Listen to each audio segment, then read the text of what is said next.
Welcome to this meeting of the Pension Fund Committee on Tuesday, the 17th of March, 2026. For the benefit of the public attending today or watching on the live stream, I am Councillor Andy Canning, Chairman of this committee. My Vice Chair is Councillor Andy Clodd, to my right. The meeting is being live streamed and will be available to view on the Council website after the meeting. By attending this meeting, you consent to being filmed. Can I remind everyone that when you speak up, please? Because she can't hear here. Can I remind everyone when you are speaking, please speak directly into the microphone so that you can be heard and seen. This committee is not a public meeting, but a meeting to which the public is invited. All attendees must comply with the rules of the chair. They must not interrupt the meeting or cause undue disturbance. Please switch off your mobile phones or select silent mode. Those using Teams, please ensure microphones are on mute and your device volume is set to 0. Only those who have submitted a question in advance of the meeting will be invited to address the committee, maximum of 3 minutes. Deputation statements will be for a maximum of 5 minutes. Can I ask committee members, officers and advisors to introduce themselves the first time they speak during the meeting? I would also like to welcome Committee Councillor Joe Salmon, who replaces Councillor Felicity Rice as one of BCP Council's 3 representatives and thank Councillor Rice for her contributions to the work of this committee. Item number 1, apologies. We've had apologies from Councillors Chakawata and Councillor Skeets. Yeah, thank you. To confirm and sign the minutes of the meeting held on the 2nd of December. Is everyone happy with that factual accuracy? Yeah, I'm happy with the accuracy. Yeah, thank you. Declarations of interest. We have received any declarations of interest? No. Questions from councillors? None have been received. Item 6, public participation, the deputation concerning Palestine. There were no questions. Yeah, sorry, there were no questions received under item 4. So number 6, public dedication. Over to you guys. You have 5 minutes to talk to us. Yeah.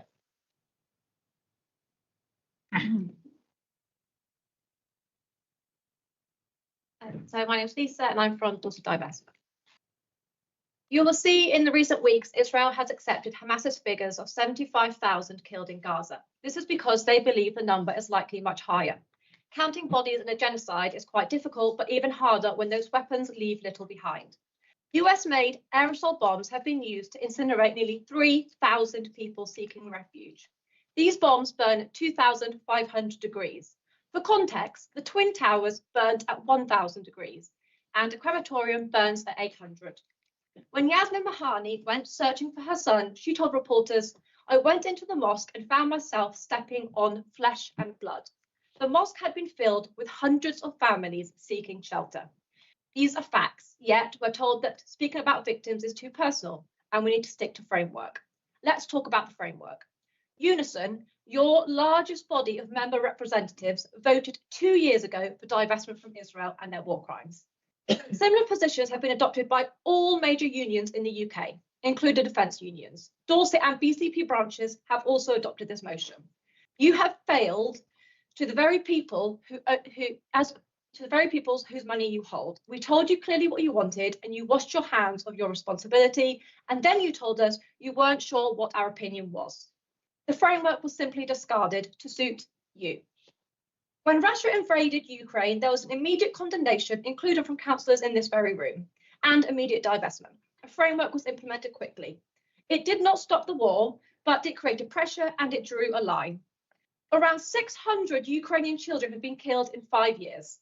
In just 2 years, 30,000 children in Gaza have been murdered.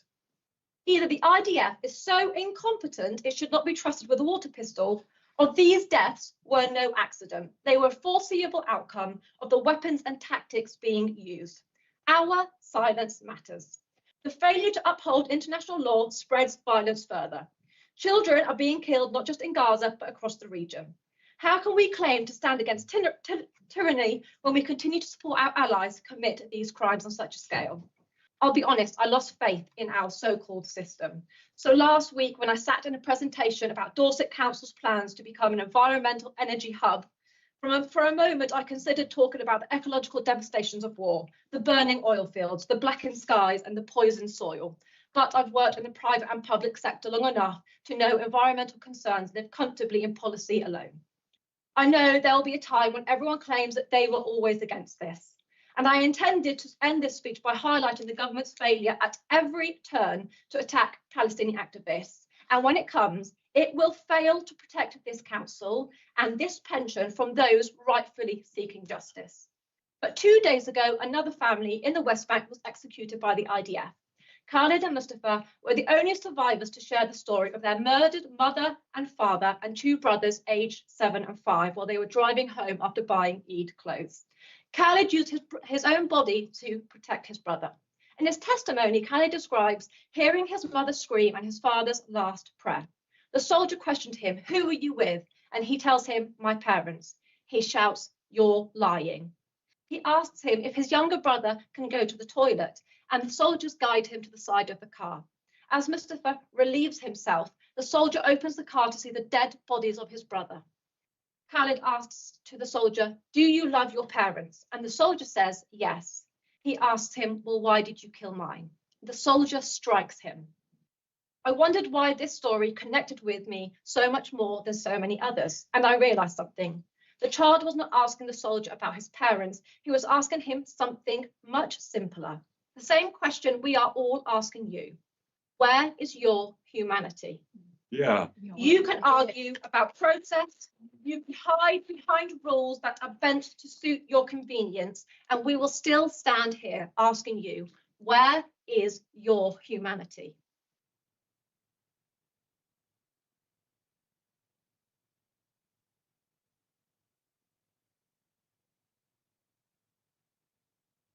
Response, Sean Kramer. Yes, try to find your humanity today. You're deciding. So I've been asked to read the response to deputation, which was read by myself, so Sean Creeman, Corporate Director for Finance and Commercial, and this is in my capacity as the Pension Fund Administrator, and I'm reading this on behalf of the Chair, Andy Canning. So thank you for taking the time to speak to this committee on such an important and emotive subject. I know all the members of the committee will deplore the loss of life resulting from this conflict and also all the conflict that's currently happening around the world. The committee recognises that you disagree with the decisions made last year and the advice that the committee has received. And the decisions were based upon advice obtained through the Local Government Pension Scheme Advisory Board, which provides strategic oversight, guidance and governance for the whole of the LGPS in England and Wales. The scheme published a statement making clear that the committee exercises its investment responsibilities, that the primary purpose must be to achieve returns so that pension can be paid when they become due. This committee is permitted to consider non-financial factors only where this would not lead to significant financial detriment and where it would also have the support of its scheme's beneficiaries. When the committee received the previous deputation, the committee agreed 4 actions, which I'm going to talk through the progress against those in turn, albeit one slightly out of sequence. So the first one was to continue its approach to responsible investment and favour engagement of companies rather than disinvestment from them, which investigates further the financial implications of disinvestment from the companies given as examples who are engaged and identified as part of the deputation. This remains in place and remains the activity that's going on.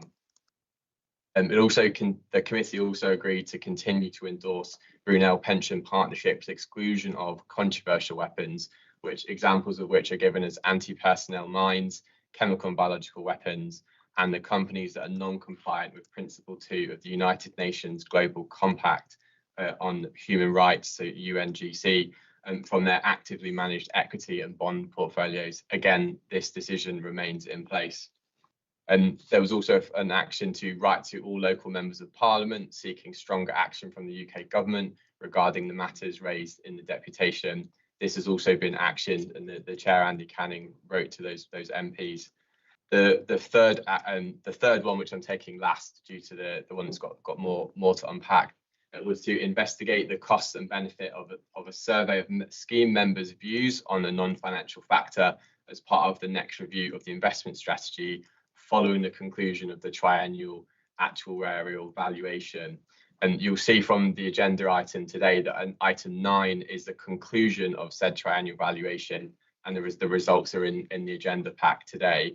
That will then allow us to begin the review of the investment strategy statement, which involves a consultation to take into account those scheme member views with a view to shape that strategy going forwards and possibly introduce further restrictions or guidance as to what we would invest in. The government is currently going through the motions of introducing a new bill with the associated guidance and regulations, which will change the requirements for how pension funds consult with a range of stakeholders.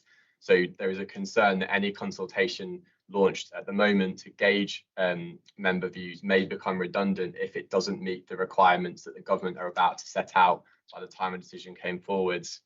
Officers will provide further updates to the committee on the progress at meetings coming forwards and their progress against the consideration of these non-financial factors raised by this deputation, and in particular the extent to which they would have to support the scheme beneficiaries as part of this investment strategy review. We expect that consultation will take place during the autumn with a decision to come forward in the winter. I hope that everyone will understand the concerns raised in the deputation are a matter for the whole of the LGPS scheme, so the whole of the local government pension scheme, not just for Dorset. And thank you again for bringing this matter to the committee. Yes. And that concludes item 6.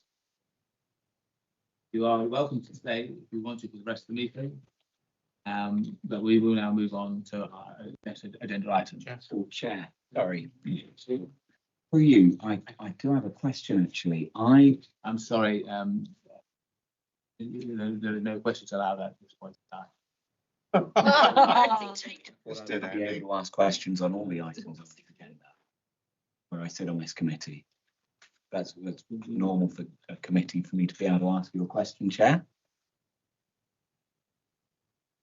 Good afternoon, members. I'm Jonathan, I'm monitoring officer. Just to confirm that under council procedure rules, the rules around deputations don't allow for questions on the deputation. Okay, I just would like some clarification on the update, Chair. Would I be able to ask some clarification on the update we were given?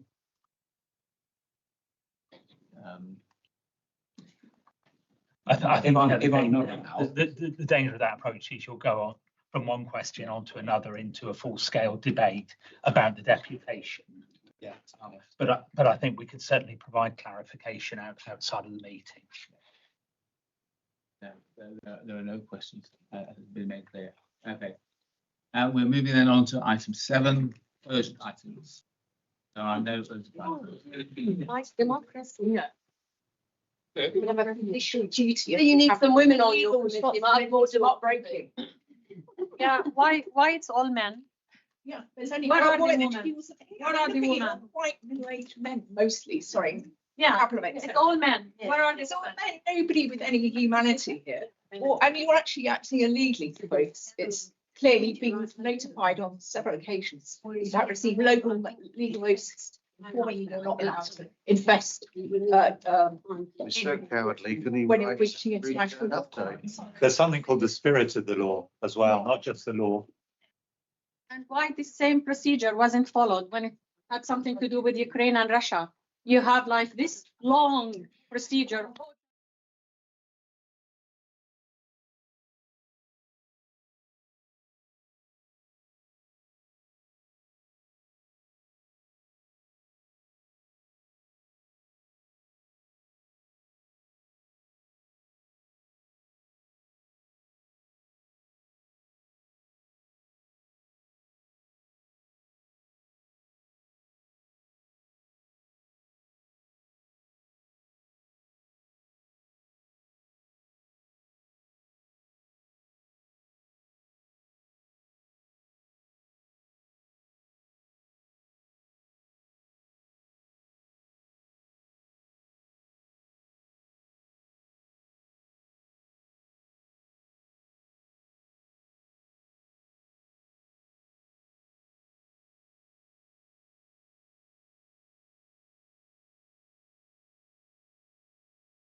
by the end. Thank you. Right, continuing on with item 8, pensions administration report. Sean, dealing with this one. Yes. So the pension fund administration report. So apologies, it's me presenting this report rather than the manager. So just to give a quick update on the summary. So the quarterly pensions administration report provides an operational overview of Dorset County Pension Fund. It highlights performance and progress against a number of the items such as the pensions dashboard, the delivery of the McLeod remedy, overseas mortality screening, and the impact of some of the upcoming national regulatory changes. And the report shows a really strong administrative performance from within the team, with all of that stuff going on, in particular with the preparation for a new system change. If I just run through a number of the key sections within the report. The first one is about administration performance. So as I mentioned, this remains strong, and we've seen 98% of priority cases completed on time. And this has been a fairly consistently strong performing set of KPIs. So my thanks do go to the team in particular whilst they're managing some key absences within the management team. It's great to see that the team have pulled together in against such adversity. In terms of the pensions dashboard, so major changes. The dashboard will eventually give members a single secure view of all their pension entitlements. And Dorset has completed phase 2 of this configuration, with public testing now underway, and with an expectation of a full launch in early 2027. Then got the McLeod remedy, which has been a long-standing feature as part of this report. So again, we're reporting that we've continuing to implement the McLeod remedy. This includes recently verifying members against other LGPS funds, and updating systems based on the new software releases, and in particular preparing to now make these backdated underpin payments to pensioners. And all that outstanding work is expected to be complete by Q2 2026. And although there's some national guidance on teachers' excessive services still awaited, so a few teething matters still to resolve there. Another section is on overseas mortality screening. So effectively, this is writing out to pensioners who have international addresses to check that they are still alive and taking their pension. You can see from the report that the cost is about £9,500. It identified that 27 pensions which have been suspended, with an effective saving of £109,000. So a very worthwhile exercise to undertake, and make sure we have that contact with our pensioners now living overseas. We've then got some further changes coming forward that have been announced recently. So that there are 2 that are highlighted in the report. One is around changes coming forwards affecting things from survivor benefits, death grants, and rules around buying back lost pension, and measures to reduce that gender pensions gap, and the formal removal of the lifetime allowance. These reforms are going to require substantial updates to payroll software and administrative processes to enable them. And in particular, I want to place on record our thanks to Karen Gibson, who's been the service manager, who's been a real champion of that activity around the buying back lost pensions and that pension pay gap, particularly recognition of who stereotypically ends up taking care responsibilities or reduces hours or takes breaks from work, and the significant compounding impact on pensions. So it's really great to see much of the work that Karen's been central to coming forwards. And then the last one is around LGPS being extended to offer access to elected members from May 2026. So councillors, mayors, deputy mayors and London Assembly members in England will be eligible to join the LGPS on an opt-in basis, which will effectively allow councillors to join in. Some councillors will remember this was something which did exist and it was taken away, and it's being reintroduced again going forwards. So that's a whistle-stop tour of the administration report. Be happy to take questions or take the report as read, given the interest of time and some of the investment decisions later on the agenda. Thank you very much, Sean. Any particular questions? In which case, thank you very much. And we'll move on to item 9. David. Thank you, Chair. David Wilkes. I'm the Service Manager for Treasury and Investments at Dorset Council. In December, the committee approved the updated draft funding strategy statement from consultation with scheme employers and other stakeholders, and approval of that draft was preceded by a training session in the morning with the schemes actuary. The consultation has now ended, and the funding strategy statement has been amended as appropriate, and today we are seeking your approval to publish the final version of the funding strategy statement, which we're required to do before the 31st of March 2026. In the packet shows all of the amendments that have been made, the majority of which are typos or similar. The one change that was made as a result of the consultation was in the draft that you saw in December. There was a minimum level of employer contributions set at 12.5%, which mirrors the top level of contribution rate that a scheme member can pay into the scheme. Following the responses from some of the responses we had to the consultation with the actuary, we've agreed to take that out. None of our scheme employers are paying contributions that are below that level anyway, so it has no impact on the immediate contribution rates that have been set for individual employers as from April 26.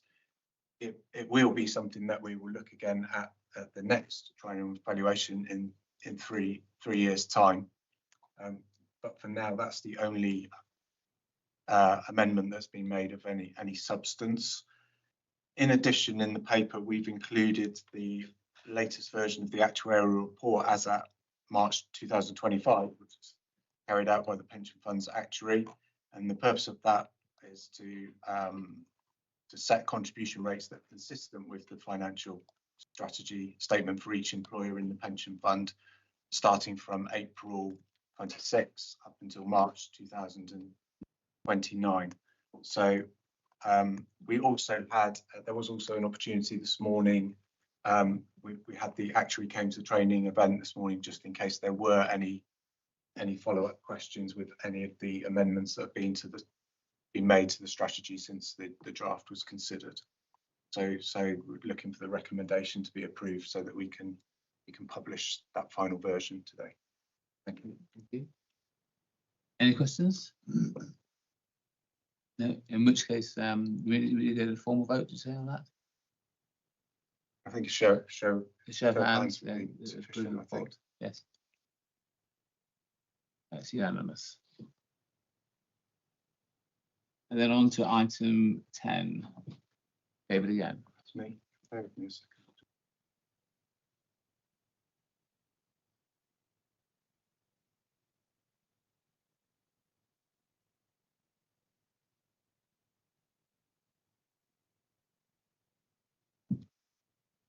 Choose this. The right page in the pack. They're very long.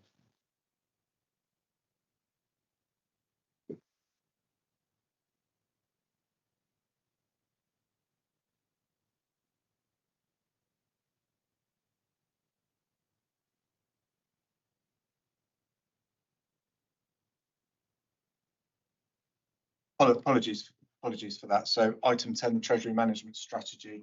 So each year we come to the committee about this time of year, asking you to approve the Treasury Management Strategy for the forthcoming year. So this report revises the previously approved Treasury Management Strategy for 25-26, which was approved by this committee in March 2025. The pension fund cash flows need to be managed to ensure there is sufficient liquidity to meet the liabilities as they fall due, so meet the pensions and other benefits as they fall due, and to invest any surplus balances appropriately. The Treasury Management Strategy provides the framework or the limits within which officers must manage these cash flows and so-called treasury investments, as opposed to the investments we have in equities and bonds, etc., etc. So it sets a limit on what we can do. It's not necessarily what we will do. So we will typically work well within the limits that are set within the strategy. The limits are unchanged from those in the current year, so the 25-26 version, and they broadly follow the Treasury management strategy of Dorset Council as a whole, where applicable. It's a much shorter document than the one for the council because a lot of the council's one covers borrowing, which we don't typically undertake within the pension fund, and the limits are unchanged from the current year. So happy to take any questions, but again, we're looking for that to be approved for the forthcoming financial year. Any questions? I have to say, I've just spotted a typo, I think, in there. I said the Treasury Management Strategy for 2025-26. It's actually 2026-27. So apologies for that. So we're looking for approval of the strategy for the forthcoming year, not the year we're actually in. All those in favour of approval? Thank you. That's unanimous as well. And you again, item 11. So this relates to the pension fund annual report for 2024-25. If I can get my financial years correct this time around. So similar to the funding strategy statement, at your last meeting, we brought the draft version of the report to you, and it was approved for publication. At the time that we brought the report to you, the independent auditors had not yet finished or produced their final report regarding the pension fund annual financial statements. So that report has now been finalised and included in Appendix 2. The final audit report is substantially unchanged from the draft previously considered by the committee. There are no adjustments that impact on the pension fund's reported financial position have been identified since we discussed this in December. And also, in addition, the audit findings report Appendix 2 has also been considered by Dorset Council's Audit and Governance Committee, and this is because the pension fund accounts form part of the council's overall financial statements. So we are looking again just to approve the final version of this report, replacing the draft version that was previously approved for publication. Any questions? All those in favour? Unanimous again. Item 12.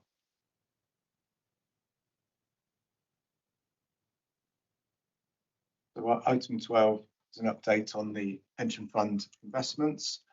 I'll briefly summarise the key points. Then we've got Steve Tyson, who's our independent investment advisor, will expand on the economic and market background and how it impacts on our investments. And I haven't got my glasses on, but we've got Tim Dixon on screen joining us from Brunel Pension Partnership, and he'll be on hand to attempt to answer any questions on the performance and outlook for our investments under Brunel's management. So as at the end of December 2025, the pension fund's assets were valued at approximately £4.5 billion, and that's an increase of approximately £450 million since the beginning of the financial year, and approximately 86% of those assets were under our current pool investment manager, Brunel. The total return from the pension fund's investments over the quarter to the end of December was 2.6%, compared to the combined benchmark return of 3.3%. Over the 12 months to the end of December, return was 11% compared to the benchmark return of 13.5%. Over the longer period, annualised returns over 3 years to the end of December, 10.3% compared to the benchmark return of 11.7%. And over 5 years was 7% compared to the benchmark return of 8.8%.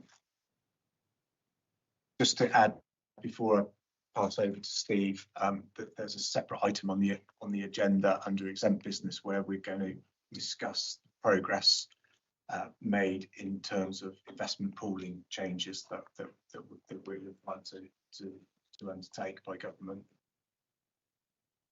Steve? Yeah, Steve Tyson, Independent Investment Advisor. I'm going to make some comments about performance, and then I'm going to talk a little bit about the markets environment. These comments are about the fourth quarter performance. Dave has already mentioned Q4 was up 2.6% versus benchmark 3.3. The first 2 pages of my report addresses these points. Over 1 year, Dorset is up 10.9% versus 13.5 for the benchmark.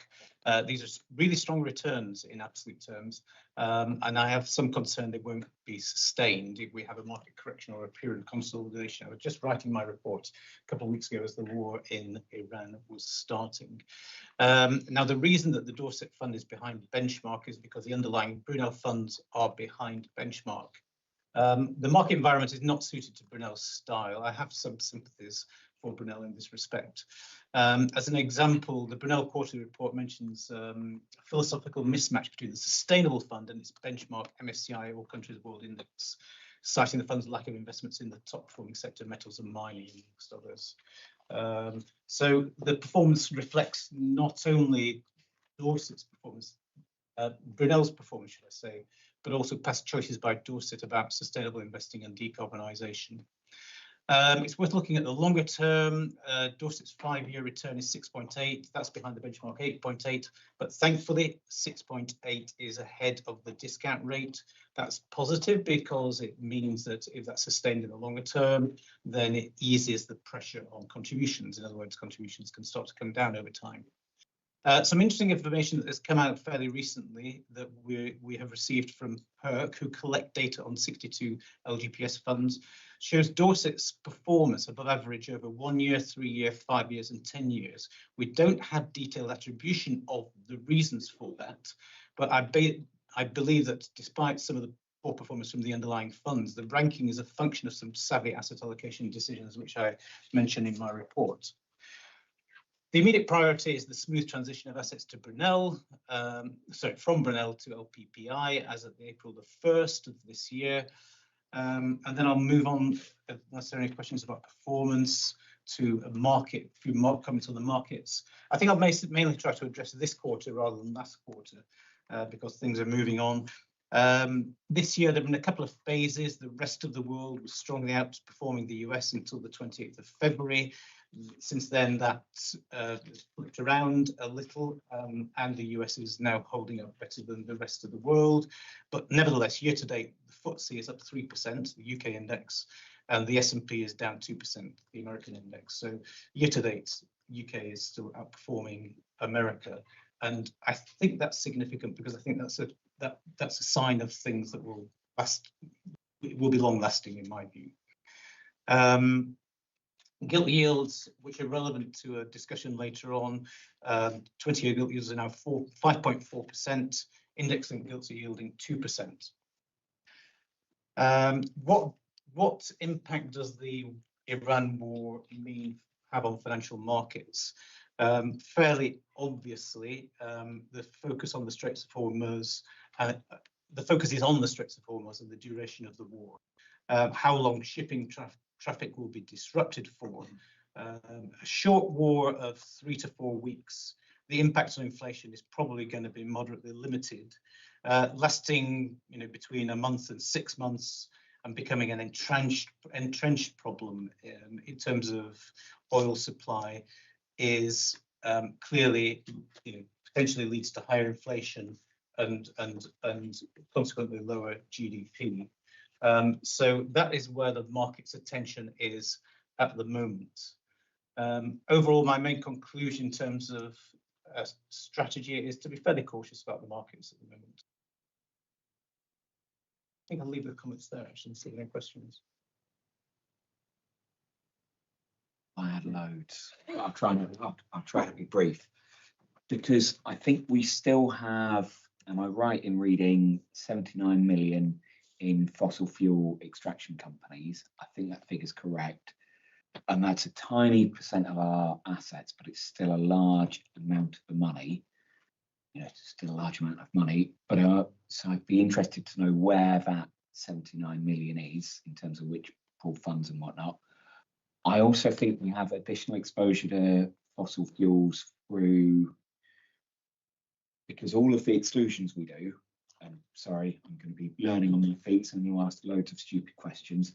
I think all of the exclusions, like the Brunel exclusion on controversial weapons and so forth, those only apply to active portfolios. I think if that's right. So does that mean we will have additional exposure to fossil fuels through our, if the right term is, inactive portfolios?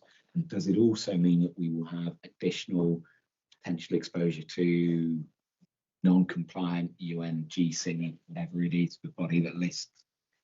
Are we also exposed to those through these inactive portfolios, these passive index funds, I think they're called? Okay, I think both of those questions are more directed at Brunel rather than me, because they're fairly detailed questions about the underlying Brunel funds. But on the first question, the fossil fuels, 79 million, I can't confirm that number, but off the top of my head.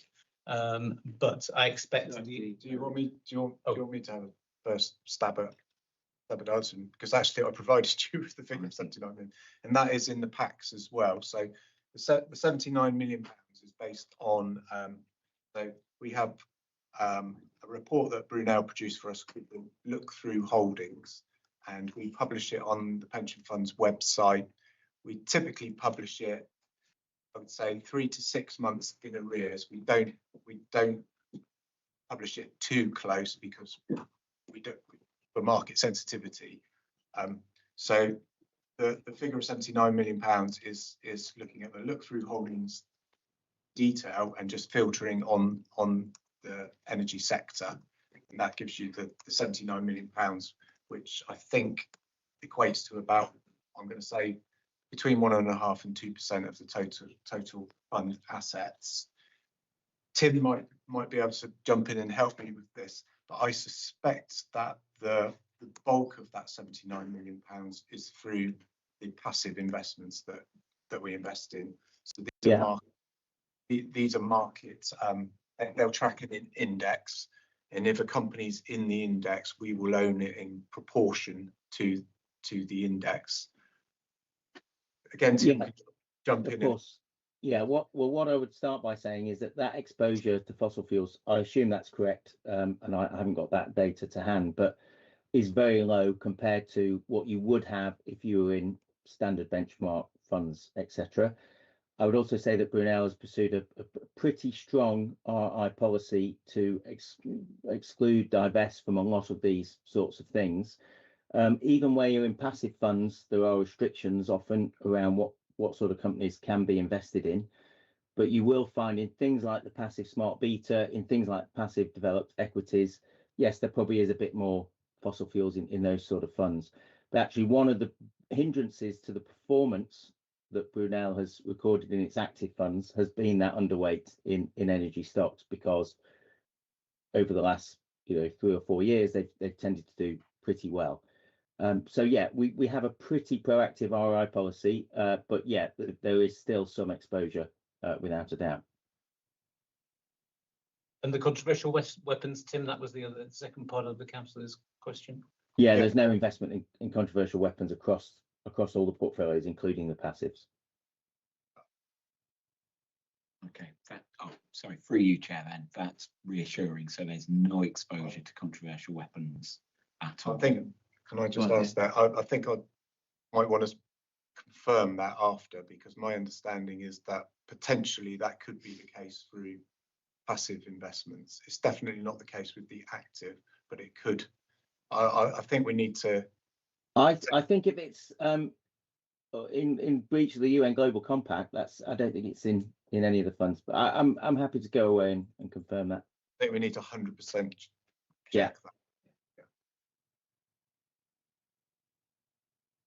I think it's worth just adding to that is that we will, I think we talked about it earlier today in training, and we'll talk about it later, but we will be doing a full review of our investment strategy statement in the new financial year, and we will be helped in that with the new pool that we're moving to. So LPPI will be our primary source of advice as well. So we will be looking at our investments as a whole. We will be looking with LPPI at active versus passive, etc., etc. So what we invest in at the moment, we will be reviewing over the coming 6 months or so.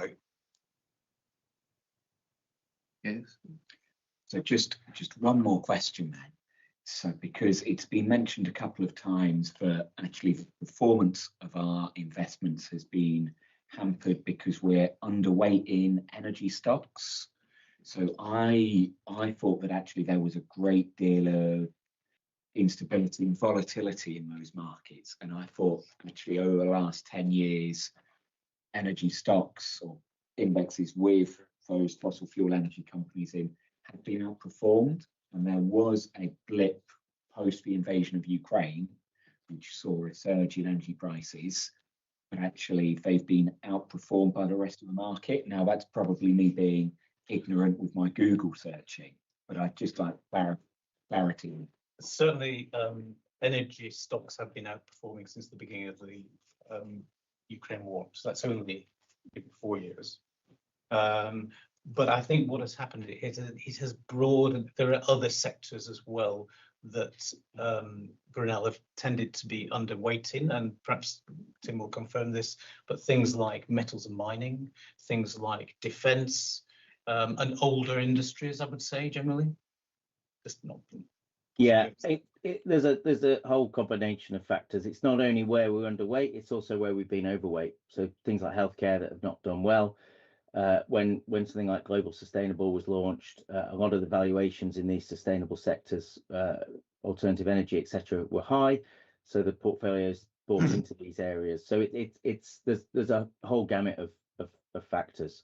These all reflect the portfolio specification that was defined when the fund was set up, 5-6 years ago. Okay, so just taking off my environmentalist hat, which I have to do in this committee, and putting on my fiduciary duty one, it would be an oversimplification to say that the current approach of decarbonisation has been a major factor in not performing up to the benchmark. Is that fair to say, just to make sure I've understood everything that's been said so far? Sorry, I think it was double negatives in there. Yeah. I think the decarbonisation decision has been an impediment to performing to the benchmark. It has been an impediment. On the basis that the benchmark is materially driven by that investment class, given the international conflict, changes in oil prices, etc. You can't meet that benchmark without exposure to that. In the same way, we've had previous conversations about if you were overweight or underweight a company like Nvidia, you would struggle to keep up with the benchmark because of the Mag 7 dominance of 7 particular equities. If you aren't all in on those, you just cannot keep up. I don't think we have detailed attribution on all the components of that we've mentioned here: the fossil fuels, the Mag 7, the metals and mining. So we haven't got that kind of detail, but I think I'm pretty confident that we could be sure that the decarbonisation decisions have been an impediment to the performance of the fund. Yeah, if you look at the Global Sustainable Equities Fund, that is the one that has underperformed the most relative to the benchmark, and that is the one that's pursued the most sustainable investments. So the lowest weight to anything fossil fuels, the highest weight to alternative energy and healthcare, and so I think that is a pretty good demonstration that pursuing those policies over this period of time has hindered that return relative to the benchmark. Now, overall returns have actually been all right, as Steve pointed out, but relative to the benchmark, they haven't. They have been behind.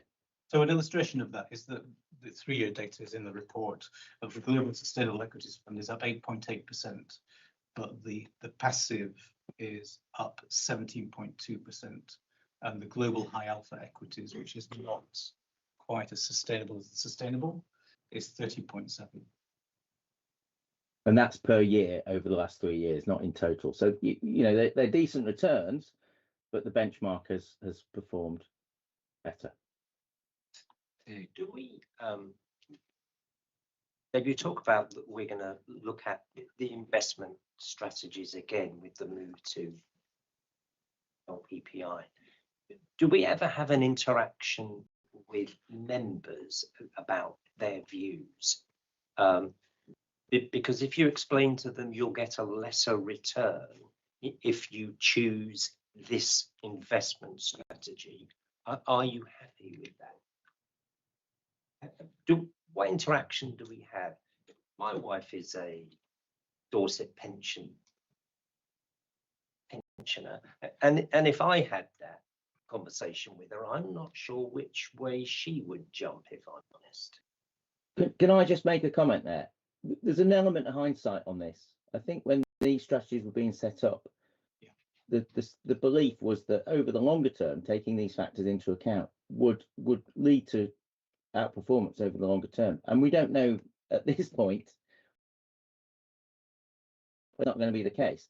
When the portfolio was set up, there was no dilution of fiduciary duty, no suggestion that this would lead to lower returns. So that question is not quite the right one thing. Yeah, picking up on this, I'm glad you said that, because that's exactly what I thought. That actually there wasn't a choice. Oh well, actually, either we carry on investing as we are, or we decarbonise and we get a low return, because that wasn't the conversation back then. With the benefit of hindsight, at this point in time, maybe you can say that, but actually, it's at this point in time. Who knows what the next few years are going to be? Actually, whether that just completely turns around and actually the decarbonisation agenda starts delivering us above benchmark. We don't know. We can't see into the future. I think it depends on your approach. For those of us that sort of supported and still support the decarbonisation agenda, I think those figures that we had earlier about the fossil fuel investment being 79 million, I mean, that's about half of what it was a few years ago, which I think is partly because of our decarbonisation approach. So in some ways, we had that discussion about divestment decarbonisation, but for those of us that felt actually decarbonisation, you're dealing with the entire portfolio, really, of having that approach to your whole portfolio, rather than divestment was just saying, well, we'll pick that one, get rid of them, and we're all right with the world. You know, but actually decarbonisation's looking at all companies in all sectors, and actually the sort of whole wider impact. So I think it's sort of delivered on that agenda, certainly in terms of reducing our sort of fossil fuel investments. And as has been said, at the moment, not at no cost because of the sort of performance below benchmark. But I think focusing just on fossil fuel investment is one thing, but actually, I think I'm probably right to say that that's largely outweighed by the direct investments we have in renewable energy infrastructure, all of those sorts of things. So those that actually we have very large, substantial investments in those aspects that we don't talk about at the same time as talking about the fossil fuel investment. And for me, that very much outweighs that conversation. That actually, if we can point to those investments we have, which are directly investing in renewable energies, developing energy infrastructure, and all those sorts of things, that for me that's really important. So for me, that outweighs the conversation about fossil fuel investment. So I'm going to land on a really clumsy metaphor that I don't know if it's correct or not, but it's the only way I can try and get my head around this. So from a football point of view, your club may decide we are going to start playing out from the back row and hoofing it long every match. And maybe in 6 months' time, you do a Spurs and you go, well, this hasn't worked. Now, what I want to understand is it that this strategy does not inherently work and nobody who's done it successfully, or is it that we have been unfortunate in how we have gone about this strategy? Because it sounds like there are a lot of factors here in terms of other sectors we're light on and so forth, because I don't think there is anything inherently less effective and less sticking to our fiduciary duty about continuing down this path of decarbonisation. And indeed, I think because of potential risks, while they may not materialise immediately, it's like if it's a 1 in 100 chance that you go bankrupt, you know, that is a significant thing. Even if you only have 5 spins in a wheel or whatever, you have to go, well, that risk is so great, even though it's not materialised, even though we've not seen that, we have to take that into account. I just want to get my head around where we are with that. I don't know if that's appropriate or not, because it's probably a very clunky metaphor. Joe, just personal comment from my understanding. We navigate a narrow path between observing and meeting our fiduciary responsibility to make the payments for our pensions and at the same time do the right thing. And we can do the right thing slightly faster, but that increases the risk on the other side. I think you raised an interesting question earlier that hasn't been answered yet about communication. It is a subject that has been communication with our pensions and so on. And I think it's worth making a comment on our intent to communicate, because it's something that we've been discussing earlier in the day as well. Yeah, so just coming back to the review of the investment strategy that we talked about, even if we weren't changing pooling managers, we would be doing that. Typically after the triennial valuation by our actuary, the next step that we take, and I'd say the majority of LGS funds do the same. Some do it slightly differently, but the majority will then review their investment strategy in accordance with their funding strategy. There's two big changes happening. One for us and the other Brunel funds and the Access funds is we're moving to a new pooling partner, but those pools are now required to give advice to all of their client funds. So that's different. It's different for us. We're going to a different pool and we're getting our advice from our pool, not from an independent investment consultant. In addition, the government, as part of the pensions bill, is also introducing 2 new regulations that impact on the LGPS, I think, and a number of guidance documents as well. And as part of that guidance, they are making more explicit the consultations that you should be undertaking as part of your review of the investment strategy statement. So it comes back to Councillor Mercer's comment that at that point we will need to go out to consultation with our scheme members, beneficiary, to get their thoughts on what we're proposing. So there will be more consultation with scheme members than there has been in the past, and a large part of that is driven by the government in terms of the guidance and the regulations, and it's also driven by people that have spoken to us this morning about this topic, about Palestine, people that have spoken to us about other topics, that we need to be better communication both ways, I think, between what the fund's doing and what scheme beneficiaries and also scheme employers as well. Scheme employers are an important part of this because ultimately decisions that are made by this committee and then implemented by our pooling partner have implications for the contribution rates. So it's all joined together. So we are looking to improve that communication both ways. See what I mean?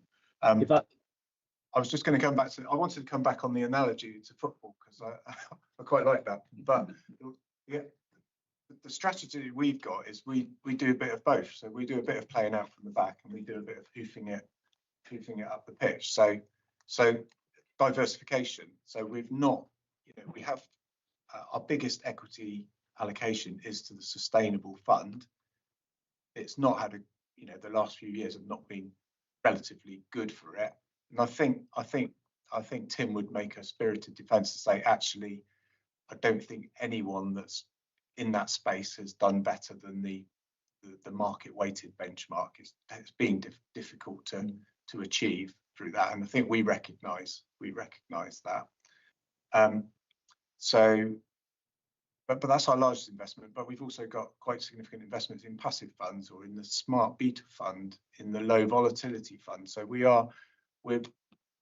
got a diversified approach, and I don't think we would move.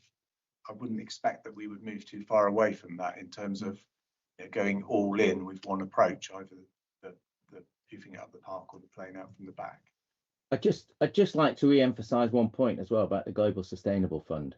When the portfolio specification was put together, it wasn't setting off doing the right thing against long-term returns. It was a belief that by taking into account longer-term factors, broader decarbonisation in the economy, etc., that by choosing those sort of investments, you would get those long-term returns. They were consistent with each other. It wasn't an either or. Now, as it turns out, over the last 4 years, for various factors, that has not helped with your returns relative to the benchmark. But that is a hindsight thing. When we put it together, portfolio spec, it wasn't about doing the right thing at the expense of returns, because that would be a huge undermining of your fiduciary duty and responsibilities. So I think it's really, we have to be really clear on that point.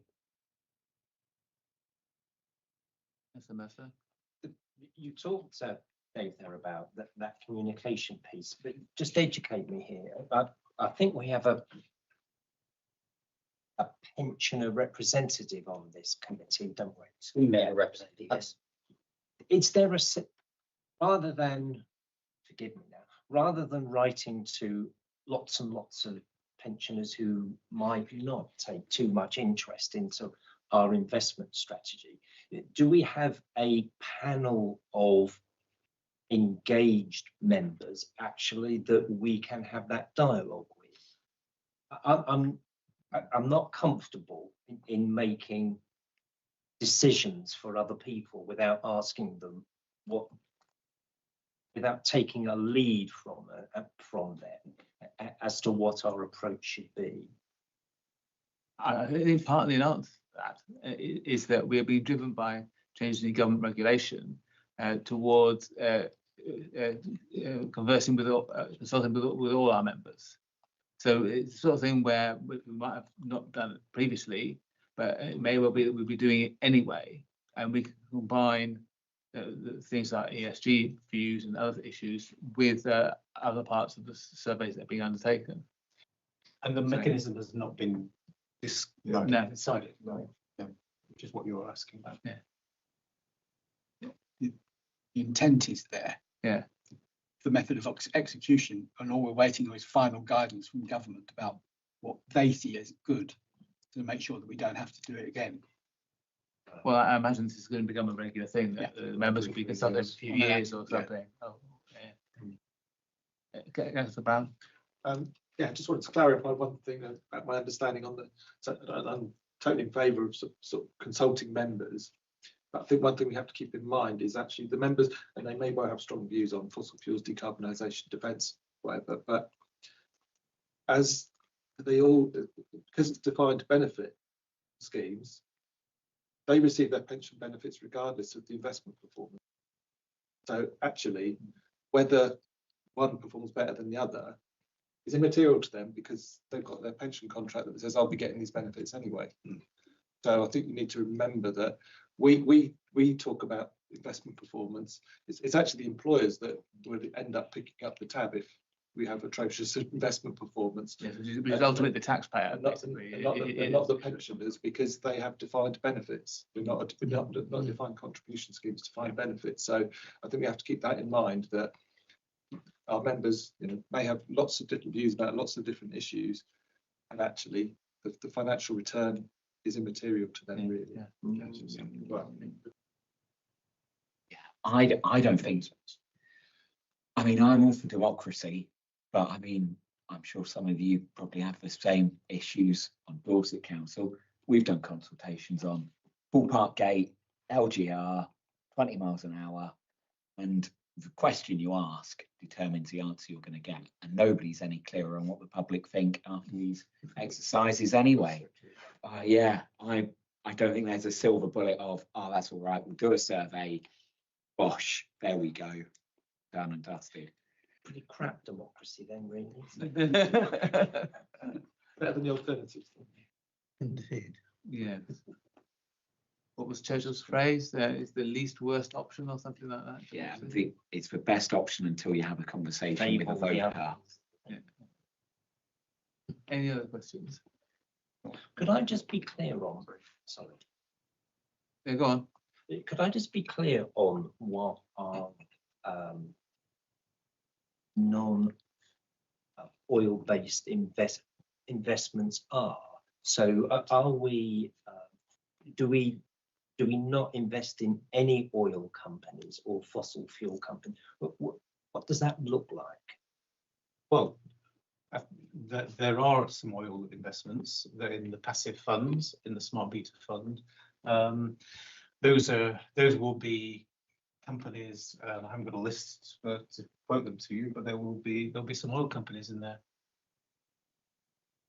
What sort of detail are you? No, I was just wondering, so if I was an oil company executive, I would be diversifying because of that risk and because it's not an infinite resource. And I just wonder where that balance sits. Well, that's, yeah, I mean, as I said, Brunel is, as Tim has also confirmed, Brunel are very underweight in the active funds in those type of companies. They engage in a fairly major way with the ones that they are invested in. And they're trying to encourage them to diversify away from their fossil fuels, basically.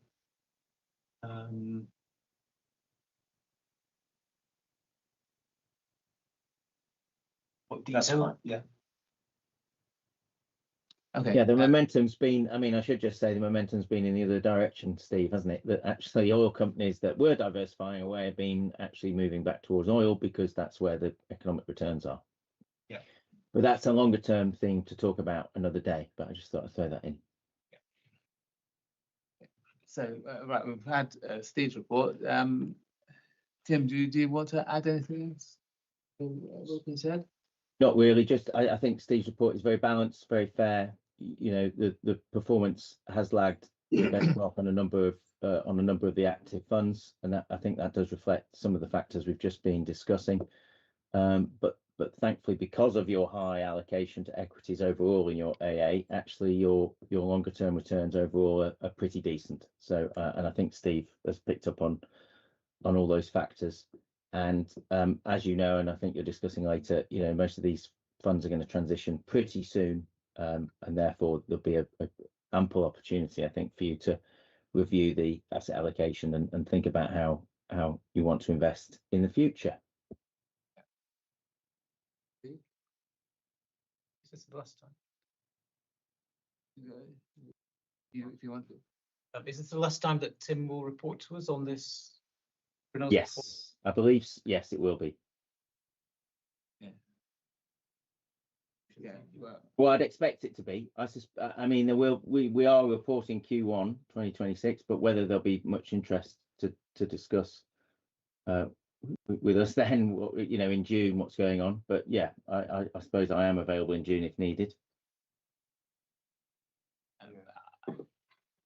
I think what we'd like to do is to thank you for all your work and support over the years, and it's been a real pleasure working with you all. And I personally feel that even with hindsight, I don't think we could have reasonably done much better than we achieved.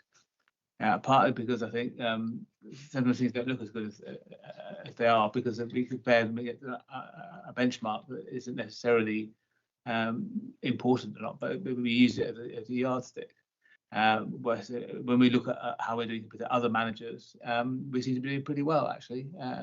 And certainly compared to what the discount rate's going to be on future science. So, you know, thank you very much for all your help and everything we've achieved together. Thank you. Great, thank you very much, and good luck with the future.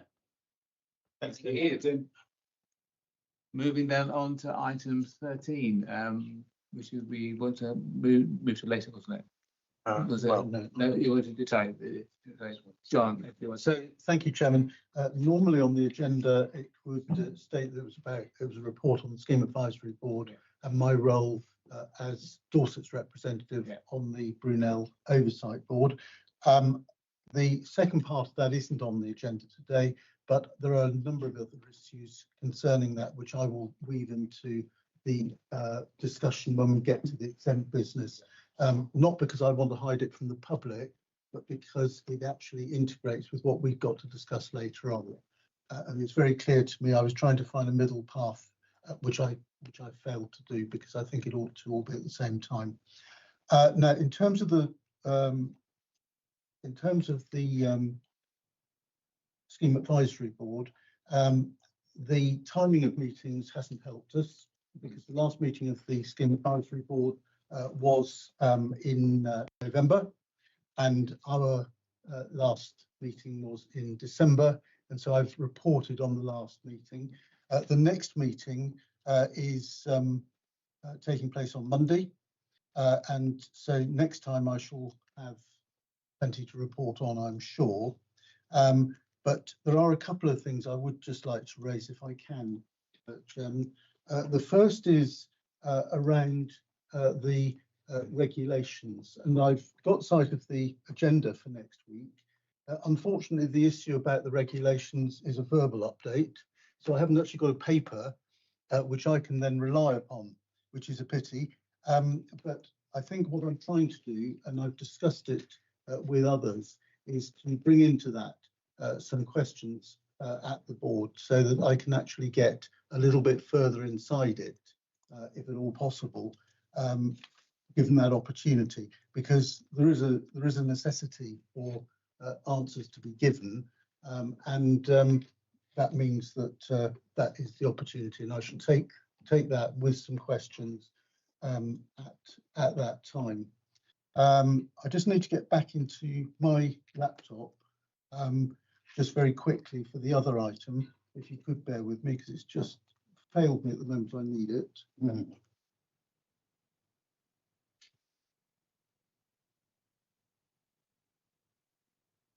I'm failing to do, I'm afraid.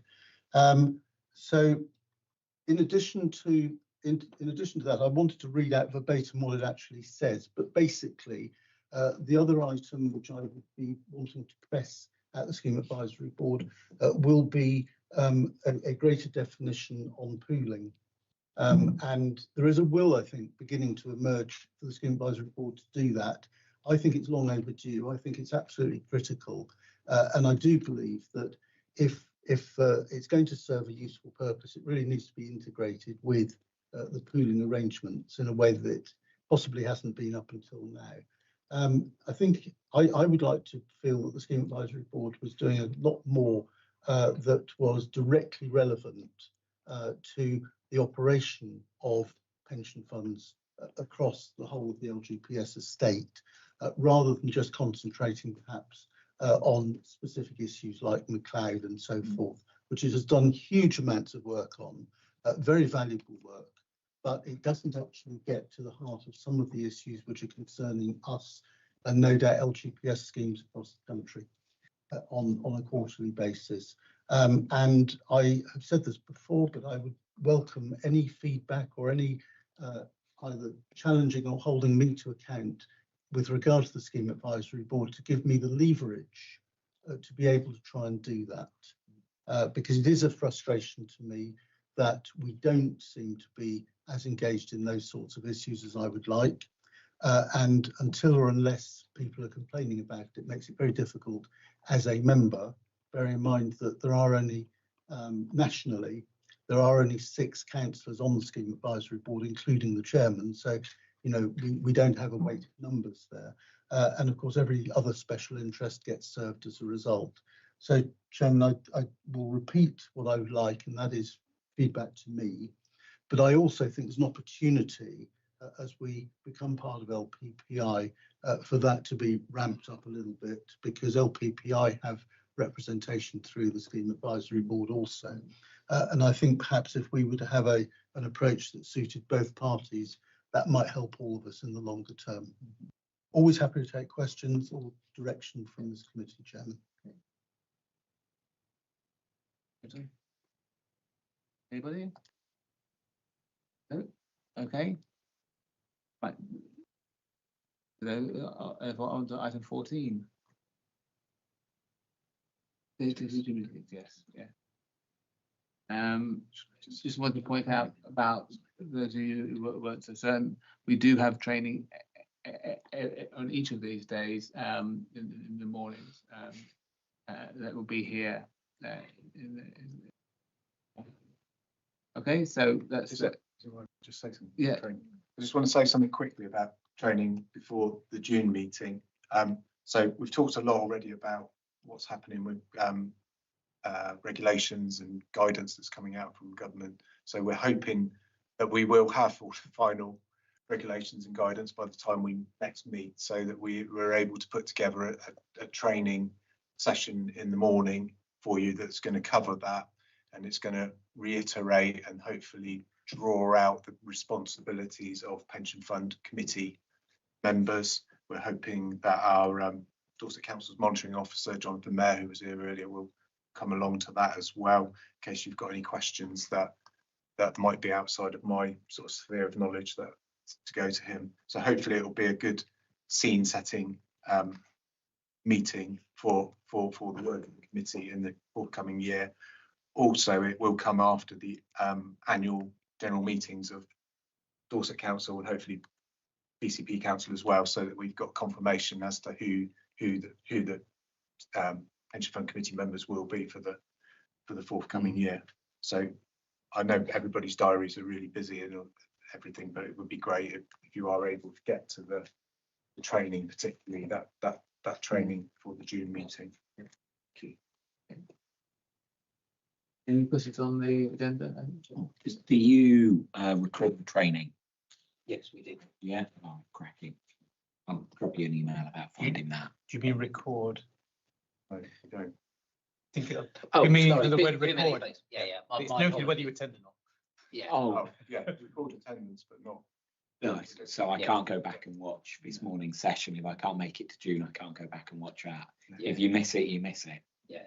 Yeah, Well, by the we same can- token, we've got lots of training which we've got the ability to get into. So there's a parallel body to this called the Scheme Advisory Board. Sorry, no, yes, sorry, the Pensions Board, and there's a regulatory setup which gives training for all of them. We've got access to that, so we can independently Access those materials. access all those materials. And Vince Elliott is the chap to talk to, and he's part of the team, and he'll get access for you to do those elements. Cracking. Okay. Right, well, I think that ends the public part of the meeting. So please confirm to me that we're going offline.